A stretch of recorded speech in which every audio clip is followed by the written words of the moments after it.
नमस्कार, मैं हूं दीपाली राणा। आप देख रहे हैं कल का बाजार। आज के सेशन की बात करें तो इस साल के पहले वीकली एक्सपायरी के दिन बाजार ने रिकॉर्ड ऊंचाई हासिल की, लेकिन आखिरी घंटों में दबाव बना और सारी बढ़त गवाकर निफ्टी लाल निशान में बंद हुआ। लेकिन निफ्टी बैंक लगातार तीसरे दिन हरे निशान में क्लोज हुआ। वहीं मिड कैप इंडेक्स तकरीबन 1.5% मजबूत हुआ और इसी के साथ मिड कैप इंडेक्स ने नया शिखर भी बनाया। आज भी मेटल और रियल्टी स्टॉक्स में खरीदारी का मूड दिखा। वहीं सीमेंट और सेरामिक स्टॉक्स में भी तेजी रही। हालांकि पावर और एफएमसीजी स्टॉक्स में दबाव देखा गया।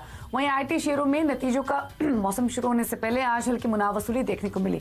आज के अगर संस्थागत निवेशकों के आंकड़े आपको दिखाते हैं तो एफआईएस डीआईएस के आंकड़े लेकर आते हैं। एफआईएस की ओर से हमने कल के सेशन में स्पेशली थोड़ा बिकवाली के आंकड़े आते हुए देखे थे, लेकिन आज उनकी ओर से बाइंग हुई है और 382 करोड़ की खरीदारी एफआईएस ने कैश मार्केट में की और डीआईएस की ओर से बिकवाली हुई है 990 करोड़ के आसपास की। तो ये आंकड़े हैं संस्थागत निवेशकों के आज के सेशन के। हमारे साथ आज के एक्सपर्ट ट्रेड बुल से सिद्धार्थ उत्तेकर बने हुए हैं, उनसे व्यू लेंगे कल के सेशन के लिए और साथ ही आपके सवाल भी शामिल करेंगे।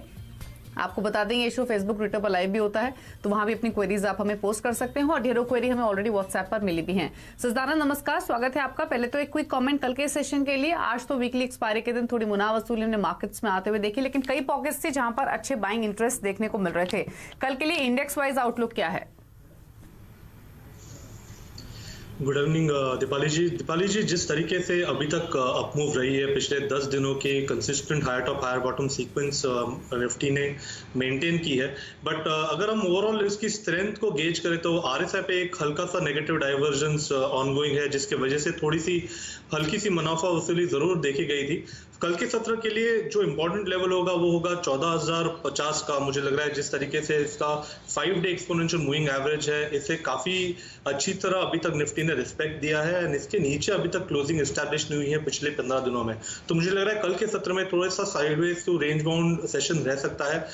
सपोर्ट के लिहाज से 14,050 एक अहम सपोर्ट होगा जो मुझे लग रहा है कल के सत्र में होल्ड होना चाहिए। And on the higher side मुझे लग रहा है कि 14,170 से लेके 230 ये एक रेजिस्टेंस जोन हो सकता है। तो मुझे लग रहा है कहीं जाकर काफी स्टॉक स्पेसिफिक एक्शन होगी। मिड कैप्स काफी अच्छी तरह परफॉर्म कर रहे हैं, मुझे लग रहा है वहां पर अच्छी आउट परफॉर्मेंस रहेगी।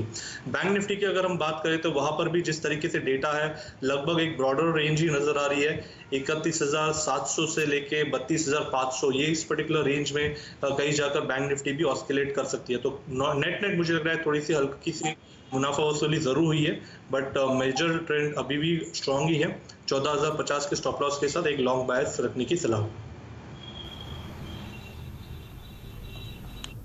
ठीक है, चलिए सवालों करते हैं शामिल और बातचीत करने के लिए पहले कॉलर सुरेखा हमारे साथ मौजूद है फोन लाइन पर। नमस्कार, बताइए क्या सवाल है आपका?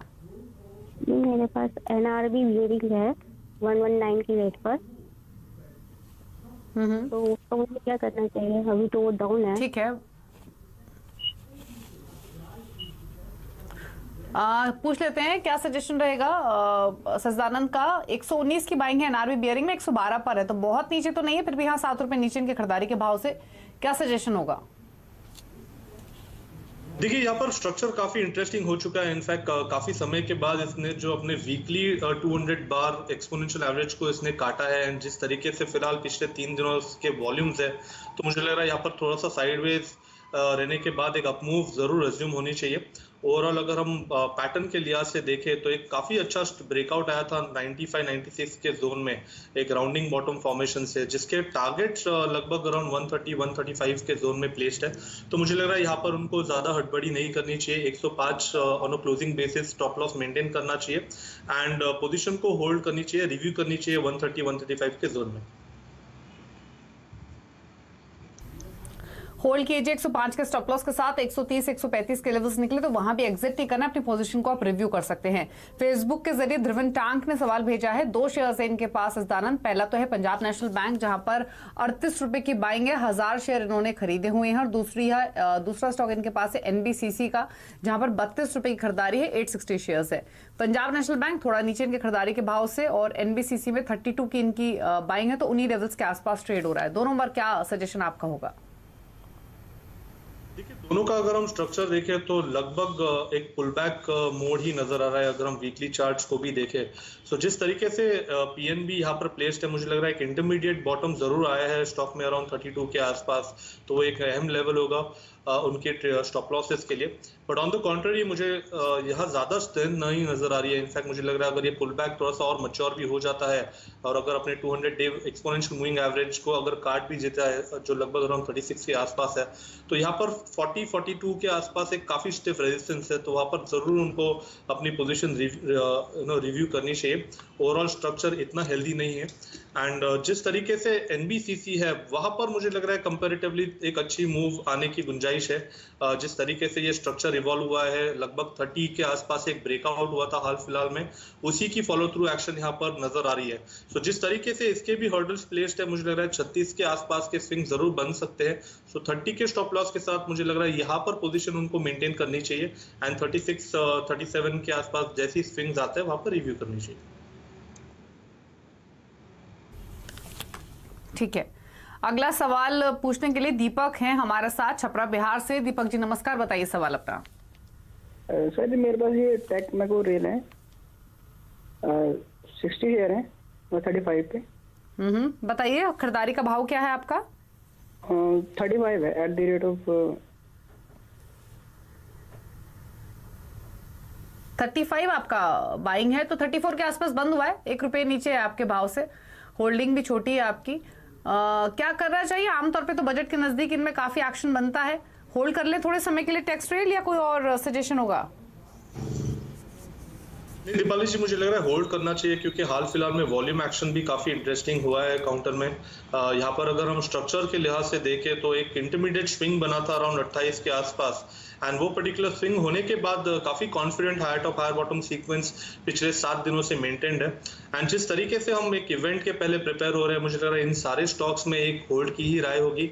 इनफैक्ट जिस तरीके से यहाँ पर भी पैटर्न प्लेस्ड है, मुझे लग रहा है 40-42 के आसपास के स्विंग्स बनने चाहिए। सो क्लियरली जिस तरीके से ये ब्रेकआउट होने के बाद एक क्लोजिंग एस्टैब्लिश हुई है ऑन द हायर नोट, तो मुझे लग रहा है 30 के स्टॉप लॉस के साथ उनको अपनी पोजीशन मेंटेन करनी चाहिए। ये स्टॉप लॉस आपको क्लोजिंग बेसिस पे मेंटेन करना है एंड 40-43 ये एक ऐसा जोन होगा जहां पर उनको अपनी पोजीशन रिव्यू करनी है। फिलहाल तो कोई ऐसे डिस्टर्बेंस नहीं है पैटर्न में, वॉल्यूम एक्शन भी काफी इंटरेस्टिंग है, एक ऑलरेडी इवेंट प्लेस्ड है, तो मुझे लग रहा है उनको अपनी पोजीशन होल्ड करनी चाहिए 30 रुपए के क्लोजिंग बेसिस के स्टॉप लॉस के साथ, यानी 30 रुपए के लेवल्स पर है उसके नीचे बंद हो तब आपको एग्जिट लेना है, अदरवाइज आप होल्ड कीजिए। अगला सवाल पूछने के लिए कुमार है हमारे साथ फोन लाइन पर कोलकाता से। कुमार नमस्कार, बताइए सवाल अपना। मेरे स्पाइसजेट के 5 शेयर है जिसको मैंने 99.5 खरीदा था दिसंबर में, और मेरा होराइजन के लिए है, तो मुझे करना चाहिए, अभी होल्ड करना चाहिए। पूछ लेते हैं क्या सजेशन रहेगा सिद्धानंद स्पाइसजेट में? देखिए, अगर इनका नजरिया थोड़ा लंबा है तो मुझे लग रहा है यहाँ पर काफी इंटरेस्टिंग जगह पर वापस काउंटर प्लेस्ड है। एक काफी शानदार अपमूव के बाद पिछले 4 हफ्तों में एक अच्छा कंसोलिडेशन हुआ है एंड जिस तरीके से यहाँ पर इकोनॉमी ओपन हो रही है, मुझे लग रहा है ये पूरी स्पेस एक अच्छी जगह है जहाँ पर इन्वेस्टमेंट्स को थोड़ा और इंक्रीज करना चाहिए। सो जिस तरीके से फिलहाल पैटर्न प्लेस्ड है, एक अपमूव के बाद कंसोलिडेशन हुआ है, वहां पर एक bullish pennant kind of structure है। सो क्लियरली यहाँ पर मुझे लग रहा है कि 130-135 के आसपास के स्विंग्स बनने चाहिए काउंटर में। आगे जाकर मुझे लग रहा है यहाँ पर पोजीशन और ऐड भी की जा सकती है। स्टॉप लॉस उनको लगाना चाहिए 82 के आसपास। मुझे लग रहा है वहीं पर एक इंटरमीडिएट स्विंग बना था, वो अगर स्विंग ब्रेक हो जाता है तो थोड़ी सी तकलीफ हो सकती है काउंटर में। बट फिलहाल जिस तरीके से मार्केट पोजीशन है, मुझे लग रहा है 82 एक अहम लेवल होगा, बने रही है। इनफैक्ट अगर हमको पोजीशन ऐड करनी है तो वो भी सलाह होगी 130 के टारगेट के लिए। ठीक है, 130 के टारगेट्स के लिए होल्ड कीजिए। इनफैक्ट उन लेवल्स पर भी आपको अपनी पोजीशन रिव्यू करनी है। अगला सवाल रविंद्र ने भेजा है मैं ट्विटर के जरिए। Shipping corporation of India 12,000 shares ने 59 के प्राइस पर और मार्क्सन्स फार्मा 4,000 शेयर्स ने 53 के प्राइस पर। तो शिपिंग कॉर्पोरेशन ऑफ इंडिया 59 और मार्क्सन्स फार्मा 53, दोनों पर आपके कमेंट्स। देखिए शिपिंग कॉर्पोरेशन में तो एक राइजिंग विंडो एस्टैब्लिश हुआ था अराउंड 78 के आसपास, तो मुझे लग रहा है उनको स्टॉप लॉस वहीं पे प्लेस करना चाहिए। कहीं पर भी नेगेटिव डाइवर्जेंस या नेगेटिव स्ट्रेंथ नहीं है, मुझे लग रहा है यहाँ पर स्ट्रेंथ बरकरार है। एंड फिलहाल यहाँ पर भी जिस तरीके से बजट प्ले हो रहा है, मुझे लग रहा है 105 110 उनके लिए रिवीजन होगा। तो डेफिनेटली अगर डिक्लाइंस मिल जाते हैं 85 84 ये एक अच्छा जोन होगा जहाँ पर स्टॉक अक्यूमुलेट करना चाहिए। 78 का लगाना चाहिए स्टॉप लॉस एंड 105 से 110 होगा रिव्यू जोन। और दूसरा स्टॉक इनके पास मार्क्सन्स फार्मा है, उस पर कमेंट्स क्या होंगे? मार्क्सन्स फार्मा में कहीं जाकर थोड़ी सी जाकर डिस्टॉर्शन नजर आ रही है, तो मुझे लग रहा है यहाँ पर अहम रेजिस्टेंस है 65 का। अगर ये इमीडिएट बेसिस पे अगर निकल जाता है तो डेफिनेटली यहाँ पर 70 72 तक की अपमूव देखी जा सकती है। सो फिलहाल जिस तरीके से पोजीशंस है, मुझे लग रहा है 55 के स्टॉप लॉस के साथ उनको पोजीशन रिव्यू करनी चाहिए। अगर 65 निकल जाता है तो 72 75 की जर्नी काफी क्विक हो सकती है। तो फिलहाल तो मुझे लग रहा है यहाँ पर वेट एंड वॉच करें एंड 65 जैसे ही ये बैरियर निकल जाता है वहां पर आप एक बार पोजीशन अपनी रिव्यू कीजिए। होल्ड करने की सलाह है। दोनों स्टॉक्स लेवल्स आपको बताए गए हैं। मनोज हमारे साथ फोन लाइन पर श्री गंगानगर राजस्थान से। मनोज नमस्कार, बताइए सवाल अपना।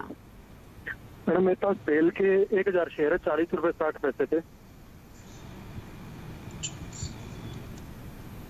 40 रुपए 60 पैसे की आपकी बाइंग है। भेल में उन्हीं लेवल्स के आसपास ट्रेड हो रहा है। इनफैक्ट थोड़ा नीचे 40 के आज बंद हुआ है। पूछ लेते हैं क्या सजेशन रहेगा सजदानंद? भेल में 40 रुपए की बाइंग है इनकी, क्या करें अब ये? देखिए यहाँ पर भी पिछले 4 दिनों से एक अच्छा साइडवेज कंसोलिडेशन ही हुआ है। इनफैक्ट एक ब्रेकआउट हुआ था स्टॉक में अराउंड 37 लेवल के आसपास एंड मुझे लग रहा है अगर वहां तक भी थोड़ी सी डिक्लाइन आ भी जाती है तो स्ट्रक्चर में कोई बड़ा बदलाव नहीं होगा। इनफैक्ट वहां पर अक्यूमुलेट करने की ही सलाह होगी। 34 एक इंपॉर्टेंट लेवल होगा from a short term perspective, तो मुझे लग रहा है वहीं पे उनको अपना स्टॉप लॉस प्लेस करना है। एंड जिस तरीके से ये पैटर्न इवॉल्व हुआ था एंड एक वी फॉर्मेशन का ब्रेकआउट आया था, उसके पैटर्न टारगेट लगभग अराउंड 45 के आसपास प्लेस्ड है, जो एक उसका मिड टर्म रेजिस्टेंस जोन भी रहा है। तो मुझे लग रहा है 45 एक रिव्यू जोन होगा उनके लिए। बट अगर डिक्लाइन थोड़ी सी हो भी जाती है तो डरिए मत, अक्यूमुलेट करने की ही सलाह होगी। स्टॉप लॉस लगाना है आपको 34 के आसपास। ठीक है, होल्ड कीजिए 34 के स्टॉप लॉस के साथ। सुनीत परे ने एक सवाल भेजा है ट्विटर पर।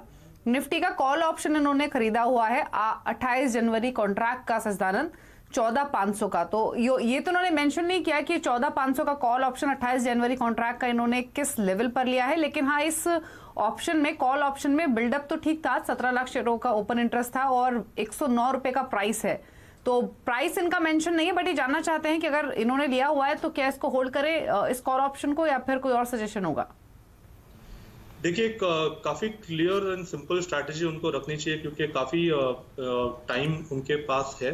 एंड जिस तरीके से फिलहाल मार्केट का परफॉर्मेंस है, मैंने जैसे बताया कि एक अंडरलाइन अगर हम इसकी स्ट्रेंथ देखें तो कहीं जाकर वहां पर थोड़ी सी डिस्टॉर्शन नजर आ रही है। एक साइडवेज कंसोलिडेशन होने की गुंजाइश है। 14,000 एक इम्पॉर्टेंट स्तर होगा। मुझे लग रहा है जिस तरीके से वहां पर बिल्टअप है, अगर वो पर्टिकुलर लेवल ब्रीच हो जाता है तो डेफिनेटली वहां पर एक करेक्शन या करेक्टिव एक्शन मार्केट में एस्टैब्लिश होने की चांसेस है। तो मुझे लग रहा है वहां पर उनको अपने स्टॉप लॉसेस प्लेस करने चाहिए। सिंस उनके प्रीमियम्स यहाँ पर उन्होंने मेंशन नहीं किया है, मुझे लग रहा है वही एक ट्रेलिंग स्टॉप लॉस लेवल होगा। अगर वो ब्रीच हो जाता है तो डेफिनेटली एक जो लॉन्ग बायस है वहां से हटना चाहिए, क्योंकि उसके बाद के जो नियर टर्म सपोर्ट्स है वो लगभग अराउंड 13,660 के आसपास के ही है। बीच में कोई बड़ा सपोर्ट नजर नहीं आ रहा है। सो 14,000 एक काफी इंपॉर्टेंट लेवल होगा उनके लिए। अगर इस पर्टिकुलर लेवल के नीचे क्लोजिंग आ जाती है तो डेफिनेटली अपनी लॉन्ग पोजीशंस को थोड़ा रिड्यूस कीजिए। अमित है हमारे साथ फोन लाइन पर कोटा राजस्थान से। अमित बताइए क्या सवाल है आपका? गुड इवनिंग मैडम, मेरे पास ग्लोबल स्पिरिट के 200 शेयर 139 के रेट के, और आज भी उसमें अच्छा सर्किट लगा हो, तो इन फ्यूचर उसको क्या करना, होल्ड रखना या निकाल देना चाहिए? अच्छे लेवल पर आपने एंट्री ली है। पहली चीज ग्लोबल स्पिरिट में 139 पर और 382 पर तो ये आ चुका है, तो 2 टाइम्स तो ऑलमोस्ट आपका जो इन्वेस्टमेंट है वो मल्टीप्लाई हो चुका है। और इनफैक्ट सर्किट तो इसलिए लगा क्योंकि जेएम ब्रीवरीज के अच्छे नंबर्स है और उसके बाद पूरे ही लिकर स्पेस में एक अच्छा स्ट्रॉन्ग मूव आज देखने को मिला। थोड़ा मुनाफा ले लें यहाँ पर या फिर रखें इसको अभी भी? Global spirits, Sachidanand. देखिए, पहली बात तो इनकी एंट्री काफ़ी सही लेवल पे और सही समय पे आई है। इनफैक्ट अगर हम ओवरऑल इसका स्ट्रक्चर थोड़ा डिटेल में देखें तो लगभग 2010 से लेके 2020 तक एक particular rounding bottom formation stages में ही था काउंटर, एंड जिस तरीके से इसने एक ब्रेकआउट दिया था वहाँ से काफ़ी स्ट्रॉन्ग परपेंडिकुलर अपमूव यहाँ पर आई है। डेफिनेटली इस पर्टिकुलर पैक में सबसे स्ट्रॉन्गेस्ट रहा है, एंड जिस तरीके से अभी भी स्ट्रक्चर है मुझे लग रहा है यहाँ पर उनको जल्दबाजी नहीं करनी चाहिए, क्योंकि अगर हम 15-20 दिन का डेटा देखें तो वहाँ पर एक अच्छे कंसोलिडेशन के बाद वापस एक ब्रेकआउट वाली मूव आई है। तो डेफिनेटली वहाँ पर मुझे लग रहा है कि एक ट्रेलिंग स्टॉप लॉस स्ट्रैटेजी ही रखनी चाहिए। 334 मुझे लग रहा है एक काफ़ी इंपॉर्टेंट लेवल होगा। अगर ये पर्टिकुलर लेवल निकल जाता है तो डेफिनेटली उनको पोजीशन अपनी रिड्यूस करनी चाहिए। एक high momentum play already establish हो चुका है काउंटर में। इमीडिएट बेसिस पे अगर हम देखें तो 410 से 415 के स्विंग भी बन सकते हैं। सो फिलहाल तो मुझे लग रहा है एक अच्छे लेवल पे एंट्री है, अच्छी तरह इसे राइड कर रहे हैं, तो मुझे लग रहा है यहाँ पर पोजीशन उनको मेंटेन करनी चाहिए और राइड करना चाहिए अपने प्रॉफिट्स पर 334 के स्टॉप लॉस के साथ। 334 का एक स्टॉप लॉस रखिए और होल्ड कीजिए इस पोजीशन को। अगला सवाल हमें फेसबुक के जरिए भावेश राठौर ने भेजा है। फेडरल बैंक पर 57 के प्राइस पर 100 शेयर्स इन्होंने खरीदे हुए, जानना चाहते हैं क्या करें अब इन लेवल्स पर, तो बताइए क्या सजेशन होगा इनके लिए फेडरल बैंक पर? देखिए, अगर शॉर्ट टर्म का लिहाज है तो मुझे लग रहा है 72 का क्लियरली एक ऐसा स्विंग लेवल है जिसके नीचे मुझे लग रहा है थोड़ी सी मुनाफा वसूली हो सकती है। सो 72 के स्टॉप लॉस के साथ अपनी पोजीशन रिव्यू कीजिए, एंड ऊपर मुझे लग रहा है काफ़ी बड़ा हर्डल है अराउंड 80 के आसपास। तो फिलहाल जिस तरीके से इसके weekly and daily RSI placed है, ट्रेंड स्ट्रेंथ कहीं जाकर ओवरबॉट सिचुएशन ही प्रेजेंट कर रही है, तो 80 के लेवल के आसपास पोजीशन उनको रिव्यू करनी चाहिए। 72 का लगाना चाहिए स्टॉप लॉस। 72 के स्टॉप लॉस के साथ होल्ड कीजिए फिलहाल इस पोजीशन को। 80 का इंपॉर्टेंट लेवल रहेगा जहां पर ये अटक सकता है। एक ब्रेक के लिए रुकेंगे, यहाँ पर लौटेंगे तो कुछ और क्वेरीज करेंगे शामिल, लेकिन ब्रेक में जाने से पहले बात करते हैं CNBC आवास और नेशनल स्टॉक एक्सचेंज के स्पेशल कैंपेन इन्फॉर्म्ड इन्वेस्टर के बारे में, जिसका मकसद है निवेशकों के बीच में जागरूकता को बढ़ावा देना। किसी भी तरह की खरीदारी करते वक्त हम अपनी जरूरतों का खास ध्यान रखते हैं, उसी तरह हमें निवेश प्लानिंग करते वक्त भी अपने रिस्क, एपेटाइट और जरूरतों का ध्यान रखना चाहिए। एक समझदार निवेशक वही है जो किसी की कही सुनी बातों में नहीं आता है और अपनी जरूरतों, अपने रिस्क और अपनी सेविंग्स के हिसाब से इन्वेस्ट करता है। आपके कोई कमेंट्स सजदानंद इस टॉपिक पर? देखिए, क्लियरली ऑब्जेक्टिव रिलेटेड ही रहना चाहिए। इनफैक्ट रिस्क एक काफ़ी इंपॉर्टेंट कंपोनेंट होता है, एंड इन्वेस्टमेंट्स की अगर हम बात करें तो जो गोल्स है उनको नज़रअंदाज नहीं करना चाहिए। सो एक सफल निवेशक वही है जो अपने गोल्स को काफ़ी अच्छी तरह नोट डाउन करे एंड उसी लिहाज से अपने रिस्क एपेटाइट रखे। एक ब्रेक के लिए रुक रहे हैं यहाँ पर, जल्द लौटेंगे, कुछ और क्वेरीज करेंगे शामिल। आप देखते रहिए कल का बाजार।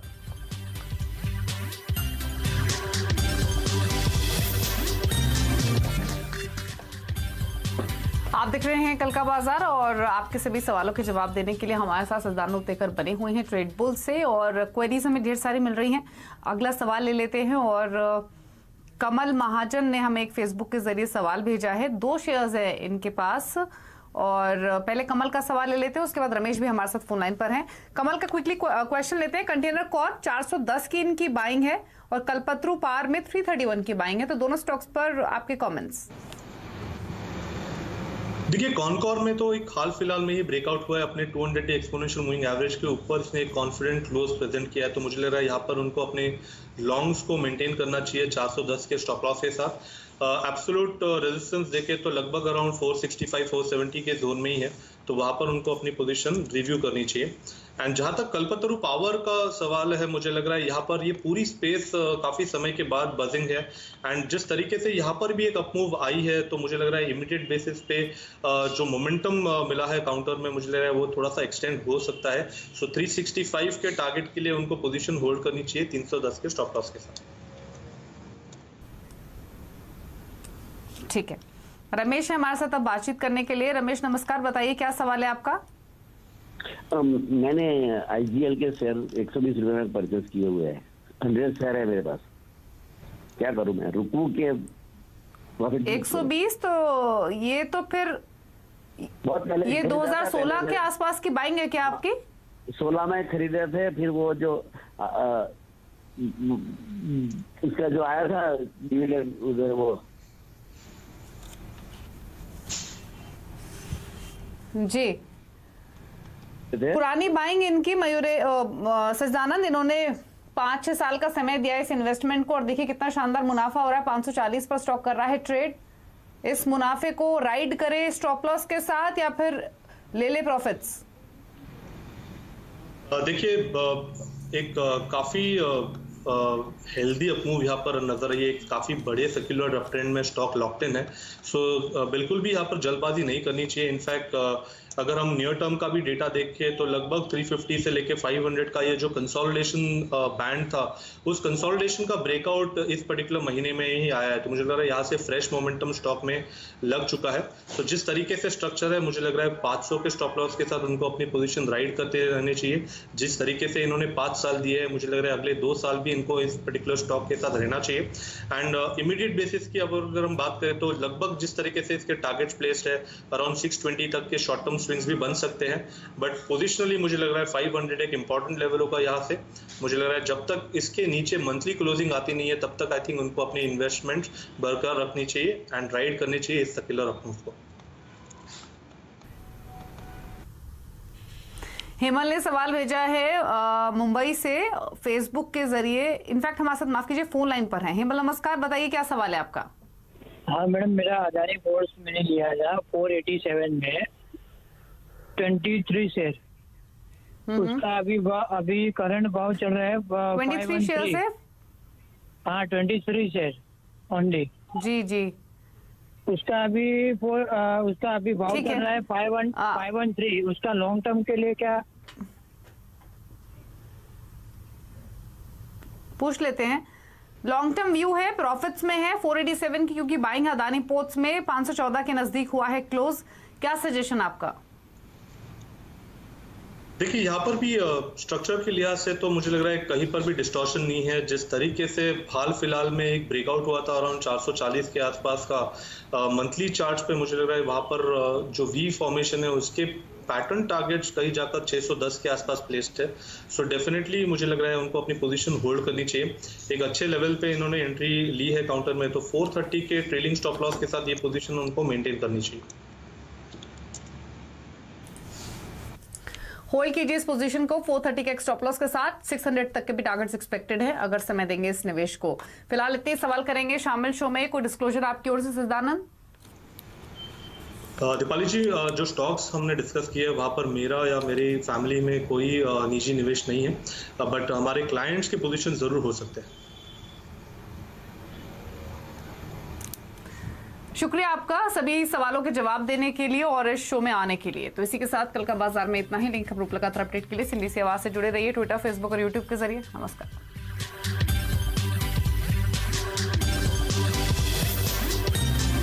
Good bye.